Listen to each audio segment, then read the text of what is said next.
কসবার পাল্টা যাদবপুর। পুলিশের লাঠিচার্জের নিন্দা করেও যাদবপুর মনে করাচ্ছে শাসক শিবির। একজন শিক্ষককে লাথি মারার চাইতে নিকৃষ্ট আর কিছু হতে পারে না। যাদবপুরে বাম ছাত্র গুন্ডারা অধ্যাপক ওম প্রকাশের কোমরে লাথি মারলেন।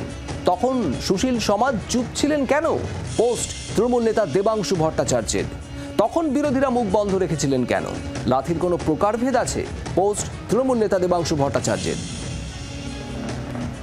এদিকে কসবা যাদবপুরের তুলনা টেনে কবিতা লিখেছেন সুবোধ সরকার।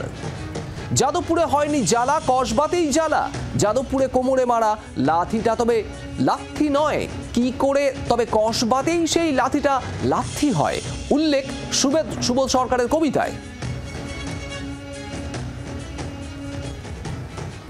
আমাদের সঙ্গে এই মুহূর্তে টেলিফোন লাইনে রয়েছেন তৃণমূল নেতা দেবাংশু ভট্টাচার্য। আপনার পোস্ট আমরা দেখছিলাম দেবাংশু, যাদবপুরের যে ঘটনা সেখানে ওম প্রকাশ মিশ্র অধ্যাপক, তাকে লাথি মারা হয়েছিল, তার উপরও নিগ্রহ হয়েছিল।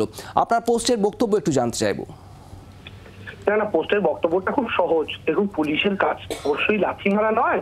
যে পুলিশ গতকাল একজন শিক্ষকের, শুধু শিক্ষক কেন, কোনো মানুষকেই পুলিশ লাথি মারতে পারে না। পুলিশের একটা কন্ডাক্ট রয়েছে, তার বাইরে গিয়ে করতে পারে না, ফলে সেটা তো যথেষ্ট নিন্দনীয়। নিজেরই প্রচন্ড খারাপ লেগেছে আমার। কিন্তু আমার আরো খারাপ লেগেছে এটা দেখে যে কিছু সুশীল সমাজ এবং বিরোধী রাজনৈতিক দল তারা লাঠিরও প্রকারভেদ করছেন। অর্থাৎ তৃণমূলের কোন শিক্ষক বা অধ্যাপক যদি লাথি খান, তখন তার অধ্যাপক বা শিক্ষক পরিচয়টা বড় হয়ে যায় না, তখন তার তৃণমূল পরিচয়টা বড় হয়ে যায় এবং তৃণমূল লাথি খেতে বড় হয়ে যায়। অবশ্যই গতকালকে যে ঘটনাটা ঘটেছে, যে লাঠিটা পড়েছে, যে দেখতে অত্যন্ত নিকৃষ্ট লাগছে, চোখে কটু লাগছে, খুবই খারাপ। কিন্তু এই মানুষগুলোই, এই বিরোধীরাই যখন ওম প্রকাশ মিশ্রকে একজন ছাত্র, পুলিশ নয় একজন ছাত্র, যখন উড়ে এসে পেছন থেকে লাথি মারলো কোমরের মধ্যে, তখন সেটাকে দিব্যি সমর্থন করেছিলেন এবং কিছু কিছু ক্ষেত্রে তারা চুপ ছিলেন। তো এই বিচারিতাটা কেন? আমরা তো দুটোরই প্রতিবাদ করছি।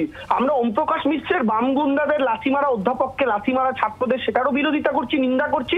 সমানভাবে একজন চাকরিহারা অসহায় শিক্ষককে পুলিশের লাথি মারা, আমরা সেটারও নিন্দা করছি, সেটারও বিরোধিতা করছি। কিন্তু আমাদের বিরোধী দলরা সিলেক্টিভ হচ্ছে কেন? তারা লাঠির প্রকারভেদ করছে কেন? এটাই বাংলার মানুষের কাছে আমাদের প্রশ্ন। ধন্যবাদ। দেবাংশু ভট্টাচার্য তৃণমূল নেতা আমাদের সঙ্গে ছিলেন টেলিফোনে।